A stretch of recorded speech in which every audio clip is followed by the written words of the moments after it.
Hey, what's up? This is Chosen, going to be joined by DarthMicro, making his triumphant return to the main channel raid community, and we've got a fun one today, talking about our 30-minute long free-to-play competition. So yeah, let's get into it.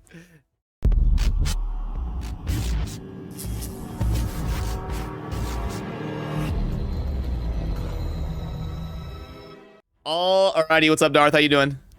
Oh man, doing pretty good. Seems to be fairly lucky recently. Right. So, okay. Darth and I had this grand idea of having a free-to-play competition. The too long didn't watch is we were going to do like a 3-week free-to-play competition, and then each week we were going to vote based on the viewers vote on who is doing better, and then we were going to decide kind of who is the free-to-play champion between me and Darth as he comes back to trying to play raid again here on the main channel. And it lasted about 30 minutes. You want to tell them what your journey was like on your first new account on raid in like 2.5 years?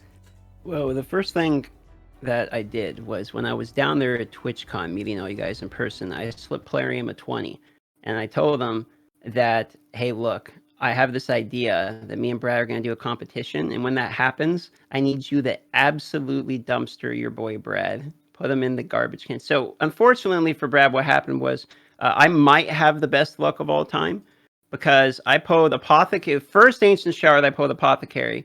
Second Ancient Shard, I pulled Harvest Jack. And we're talking the account's less than like 2 hours old. And yeah, I'm already legendaried up.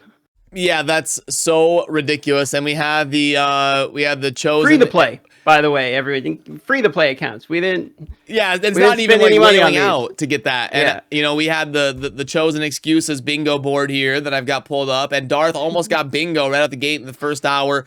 Definitely had better shards than me, and definitely a Plarium rigged account, because there is no way that an account pulls Apothecary first shard and then a Legendary the first shard after that. First 2 shards, first time playing in 2.5 years. Boom, you get.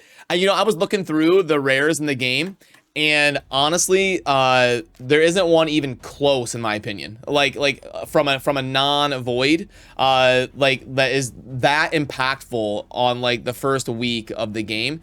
Because we were looking through the good ones like Frozen Banshee and like Marked and Grinner and some of the non-void rares, and it's like Apothecary is the only one where it's like do not pass go, you are screwed, you are at a massive disadvantage. And then so when that happened, Darth pulls, we're like duo streaming on Twitch, and we're like, bantering back and forth, talking smack, pulling shards at the same time. And when Darth pulled Apothecary, I kind of in the back of my head was like, okay, it's probably over now, at least for the first like week or two. I'm not really gonna be able to keep up. But we decided to keep going. It's like, okay, let's not call it. Like, I'll do my best. We're talking 10 minutes into the competition. We're like, we can't call it already, so let's just keep going, And it's like, I'm not gonna be a baby. Like, I'm gonna keep going. I'm gonna try my best. I'm not just gonna, rage quit because Darth pulled Apothecary, and then he pulls Harvest Jack, and it's like, the funny thing is Harvest Jack isn't regarded as like this top tier god tier Lego anymore. But when you think about it, for a new account, he's insanely tough, 27k HP. He removes buffs on the A1, and he also is going to do block buffs and some CC on the A2 by placing Fear. And then he's also going to do AoE decrease speed. So you've got Apothecary on your account increasing speed. You've got Harvest Jack decreasing speed. You've got Harvest Jack removing buffs, doing CC. You've got Kale doing damage. Like, it just couldn't have gone much better than that for the first 2 shards. I mean, I don't know what you're talking about. I think it's literally it's a skill issue. Like, I'm extremely talented at making sure the shards go my way within the first, hour or something. I mean, this is free to play account number 55 million. I mean, how many do I have? 69 of these things now. I feel like pretty much all of my free to play accounts have gotten very lucky, actually. Like, if you go back and look at the history of my accounts, well, that's not true. The one that really upset me was the Elgato one, where we didn't get a legendary for everything. We got that one, or Gaius, or however you say it. But all the other free to play accounts, I mean, my very first free to play account I ever had, the first Void Shard we pulled Sir Nicholas. So there has been a consistent theme that if your boy's playing free to play, I just get lucky for whatever reason. Yeah, and of course, the rare that I get is Chopper. That's what I get out of my shard. And I was wondering, I'm like, do I use this guy because he's got the defense break on the A1 and he's got some stun, and then for like the magic keep, I'm gonna have to farm magic potions, and he does remove buff on the A3. I was like, do I have? Yeah, Chopper was great. Yeah, what was I thinking? I don't know why you're upset. You know, if anything, I was ahead, because you're gonna have to invest legendary books in Harvest Jack, and you're gonna have to book Apothecary. I can just dump everything into Kale, and here I go. You know, I'm off to the races. I think I was ahead. We might have to call this a win for me, I think, in hindsight. Well, let's not get too hasty. I mean, I was with you there for most of that until the very last part of that, but you know, you were totally fine. But you know, it is what it is. So here's the real question, though. So when we go into season 2. And your boy again posed another legendary, do we give up again? Because I mean, I can't turn it off. You know what I mean? It's like a fire hose. When I open up the shards, they just spray the good luck everywhere. There's not a lot I can do about that. Yeah, you know, we were talking to our friends on Discord and stuff. Like, you know, there is no perfect way to like I've done free-to-play competitions in the past. Like I did a $1,000 free-to-play competition, and the person that won it pulled Ma Shaled on day 1. So like obviously just insane. You know, the RNG. I just want to point out here that in our chat, Cobrew just said, "Oh my God, Chosen is so bad to raid all money on DarthMicro transaction." The odds are, you know, forever in my favor, I think is the meme. Is that is it? May the odds forever be in your favor. That is the meme, right? Am I getting that wrong? Cold Brew is perpetually against me, so we will have to strike anything that he says from the record officially. But it's true. You definitely have had insane luck in these kind of games. Way more so than I have, for sure. I've always said that I think of all the content creators, I've had the worst luck on shards, like based on how much I've spent and how long I've played. I'm the only one without like the top tier, you know, like Sify and Hegemon and Nekarit. I don't have any of these champions that they all seem to unanimously have, but I guess I guess we're gonna have to stick to StarCraft, RTS, and games like that, because the free-to-play competitions. But yeah, back to Age of Empires with you, Brad. Back to Age of Empires. Yep, back to Age of Empires. Be Age of Empires content creator. But no, to what I was saying. We were talking with our friends on like fun stuff we could do, and it's like, do we make it like a free-to-play competition with no legendaries? Like it's just, there's no way to like do it perfectly. And it kind of takes the fun out of like pulling shards. Yeah, like it's a game built on RNG. There's going to be RNG in the series. I think literally the way to take it is like, we got exactly what we wanted out of it. That was hilarious content. Like, I mean, that 2 hours, absolutely worth it for making the video. Let's just do it again. Let's make another good video. Make another good.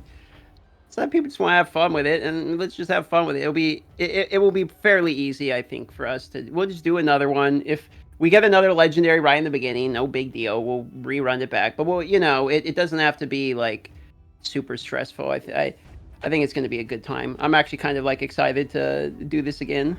Yeah, no, it was one of the better streams I've had in a while, like the duo stream, and like learning, like seeing the game from that perspective again was kind of refreshing and fun. And I know you said you had done it a bunch, but that was only like the second time that I've done it. I did. Oh, really? Yep. I did one free-to-play account for a month because I wanted to chart the first 30 days of like what a veteran's progress would be. So I had like a spreadsheet where I laid out like, this is the level of my main champion, this is the progress of my account, and I did that every single day for a month, just to like help give people an idea of like if they're doing well the first month or not.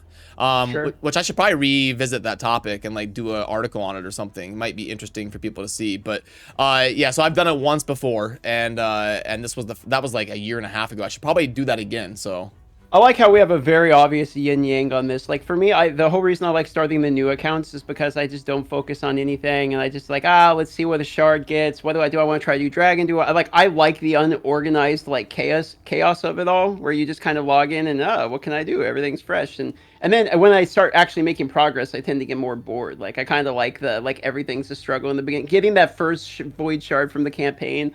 Like, so I've made a ton of these things. I've probably done like 4 seasons or something of free to play, and the beginning is always the most enjoyable for me. Yeah, it's true for most games, obviously. You know, like the like a Diablo 3 season is so hype for the first few days, and raid, new free-to-play accounts, and new Minecraft servers, new Valheim servers. Everything is so fun when it's fresh. Side note, what do you think, what game do you think has done the best of not having that be as brutal of a downfall? Like the excitement of being new and then having it not become like mundane. What game do you think has handled, because most games struggle with that?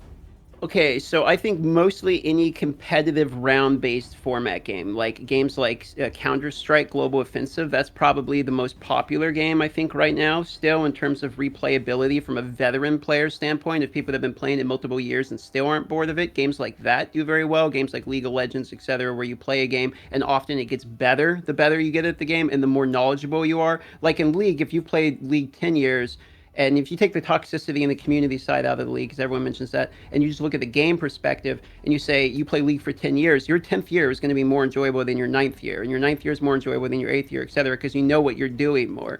And in these type of mobile games, though, good question. I don't know. I would say that it would probably be an unfair thing, but I would say it's games that are PC games first and then mobile games. Like, I mean, RuneScape, I have a 19-year-old RuneScape account, right?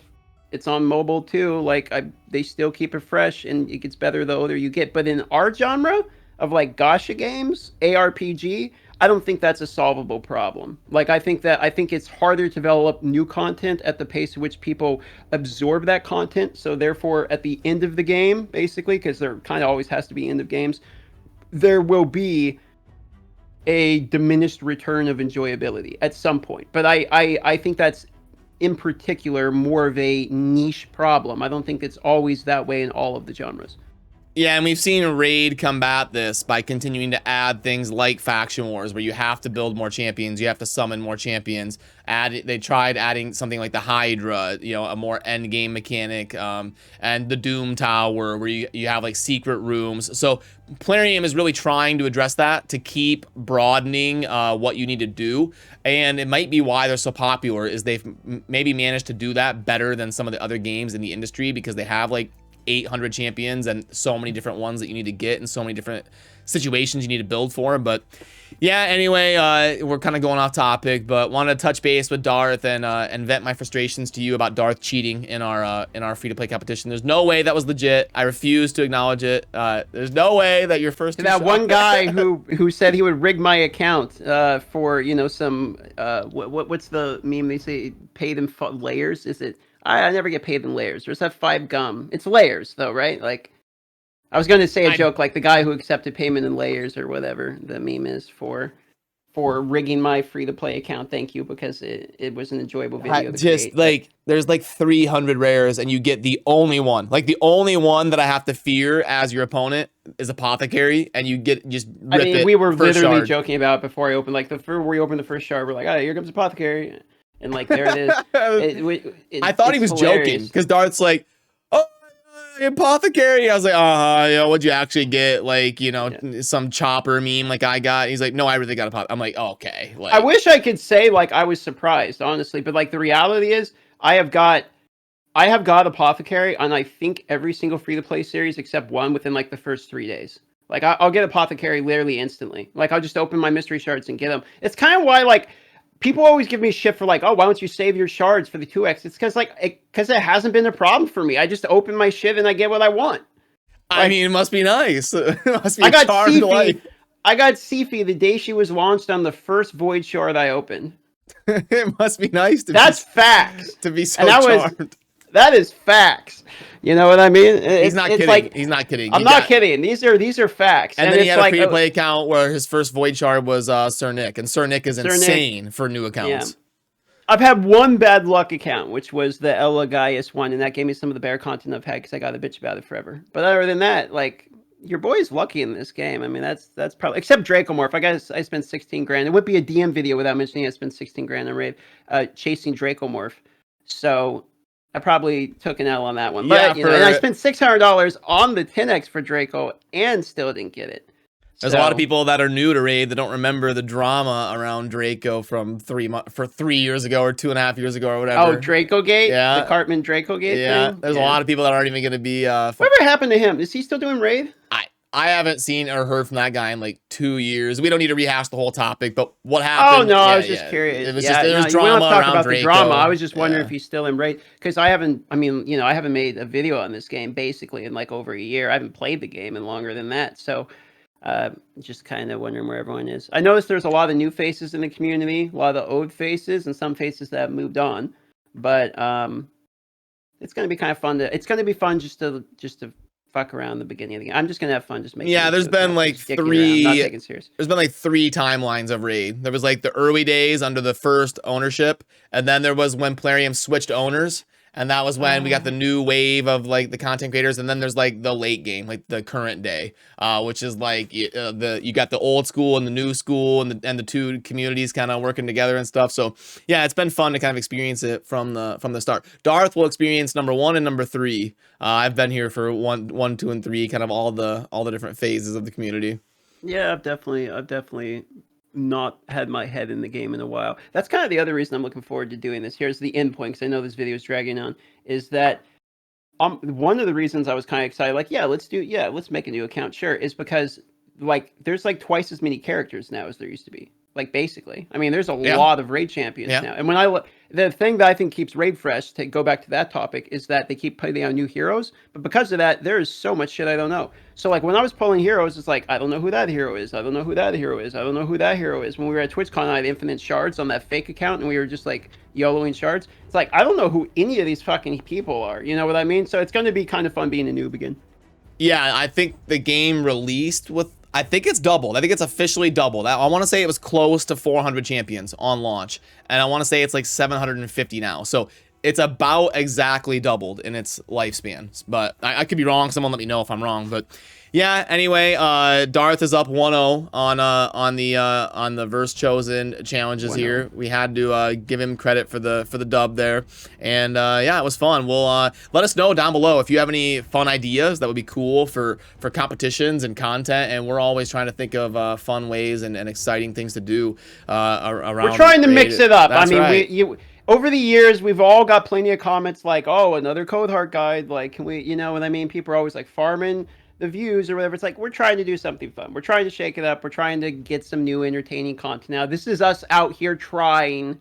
So let us know what you want to see. We'll do our best at it.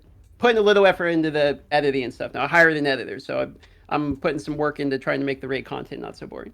There you go. Well, it was fun, and thanks for demolishing me in the competition, and I'll look forward to the next one. So yeah, have a good one, Darth. Right. Thanks, man.